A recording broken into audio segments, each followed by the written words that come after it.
Hello students, तो आज का हमारा टॉपिक रहेगा how to find antilog from antilog table. तो कोई भी अगर हमें क्वेश्चन दे रखा है तो उसका एंटीलॉग हम कैसे फाइंड आउट करते हैं बाय यूजिंग एंटीलॉग टेबल। तो हम चेकआउट करते हैं भाई सबसे पहले, जैसे एंटीलॉग टेबल का मैंने एक छोटा सा पार्ट आपके लिए यहाँ पे बनाया है, क्योंकि मैंने उसी की वैल्यू लिखी है जो मैंने एग्जाम्पल लिए हैं। बाकी अगर आप एंटीलॉग टेबल देखोगे तो आपको बिल्कुल सेम डाटा आपको मिलेगा।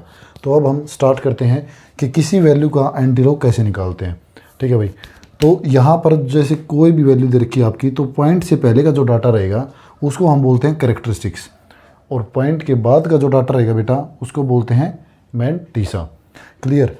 अब जैसे जो पॉइंट से पहले का डाटा है, जैसे 1 है तो 1 मैंने यहाँ पे लिख लिया, और इसमें हम कितना ऐड कर देंगे, +1 कर देंगे। तो कितना आंसर हो जाएगा अपने पास, 2। ठीक है। अब हम यूज़ करेंगे पॉइंट के बाद का डाटा।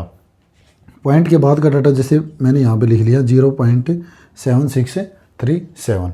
अब इस डाटा में जो पॉइंट के बाद के डिजिट है, जैसे पहली 2 डिजिट है उनको तो हम पेयरिंग फॉर्म में करेंगे, और उससे अगली डिजिट है उनको हम सिंगल फॉर्म में रखेंगे। क्लियर।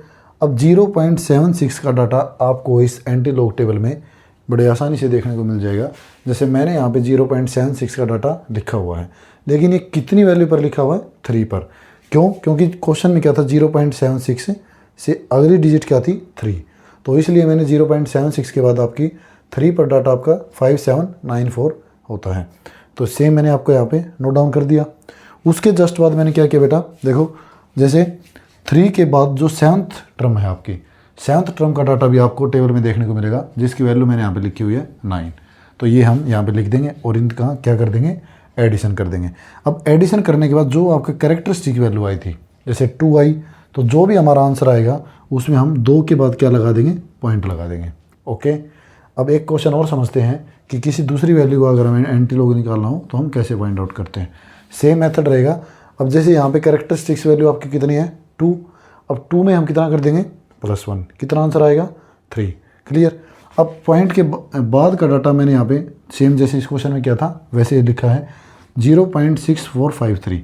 अब 0.64 की वैल्यू 5 पर, हाँ जैसे कि मैंने यहाँ पे डाटा लिखा हुआ है एंटीलॉग के टेबल से उठा के, 0.64 की वैल्यू कितनी मिलती है, 4406। तो ये मैंने आपके यहाँ पे लिख दी 4406। अब इससे अगला जो वैल्यू है 5 से अगली वैल्यू 3, तो 3 पे हमें डाटा देखना है, 3 की वैल्यू कितनी है, 3। ये सेम आपको एंटीलॉग में देखने को मिलेगा। तो 3 की वैल्यू 3 ही है, तो यहाँ पे हमने लिख दी, और इसके बाद हमने इसको क्या कर दिया, एडिशन कर दिया। अब जितना भी हमारे कैरेक्टरिस्टिक्स वैल्यू आई थी 3 आई, तो 3 के बाद हमें पॉइंट लगाना, मतलब 3 डिजिट के बाद हमें पॉइंट लगाना है। तो ये आपका एंटीलॉग हम किसी भी वैल्यू का निकाल सकते हैं by using antilog table. Thank you students.